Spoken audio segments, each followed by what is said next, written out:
ایک اسکول میں ایک بچی کے پاس پہننے کو جوتے نہیں ہوا کرتے تھے، ٹوٹی پھوٹی وہ جوتی پہن کر آتی تھی۔ ایک دن استانی صاحبہ نے اس کلاس میں اعلان کیا کہ ہم ایک امتحان، ایک ٹیسٹ لینے لگے ہیں، جو ٹاپ کرے گا اس کو ہم یہ جوتے انعام میں دیں گے۔ اب سبھی بچوں نے یکساں نمبر حاصل کر لیے۔ استانی صاحبہ سوچ میں پڑ گئیں کہ کیسے ان کو جوتے ہم دیں، سبھی کو تو دے نہیں سکتے، ایک ہی بچے کے لیے ہیں۔ تو اعلان کیا گیا کہ ہم قرعہ اندازی کے ذریعے یہ جوتے دیں گے۔ جب قرعہ اندازی کی گئی تو قرعہ اندازی میں اسی بچی کا نام نکلا جس کے پاس جوتے نہیں ہوا کرتے تھے۔ استانی صاحبہ گھر گئی اور گھر جا کر اپنے شوہر کے ساتھ یہ بات شیئر کی، اور شیئر کرتے کرتے وہ رو پڑی۔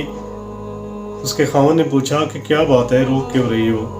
اس نے کہا کہ رو اس بات پر رہی ہوں کہ وہ بات جو مجھے نظر نہیں آئی، وہ میرے کلاس کے سب طالب علموں نے اس بات کو نوٹ کیا، اور انہوں نے احساس کرتے ہوئے اپنا نام پرچی پر نہیں لکھا، سبھی بچوں نے اسی بچی کا نام اس پرچی پر لکھا، اس لیے اسی کے جوتے نکلے۔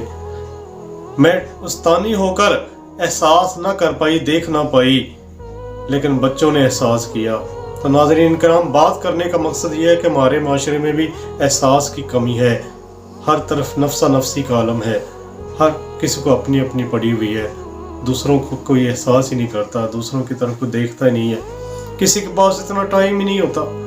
لوگوں کی پریشانی ان کی اپنی پریشانی ہے، لوگ سمجھتے ہیں کہ ہم تو خوش ہیں، ہمارے تو حالات اچھے ہیں، ہمیں تو کوئی محتاجگی نہیں ہے، ہمیں تو کسی چیز کی ضرورت نہیں پڑتی، اللہ تعالیٰ دیا سب کچھ ہے، لیکن دوسروں کا خیال نہیں رکھتے۔ تو ناظرین کرام، ایسا معاشرہ تباہ ہو جاتا ہے جس کے اندر احساس نہیں ہوتا، ایسا گھر تباہ ہو جاتا ہے جس گھر کے افراد میں ایک دوسرے کا احساس نہیں ہوتا۔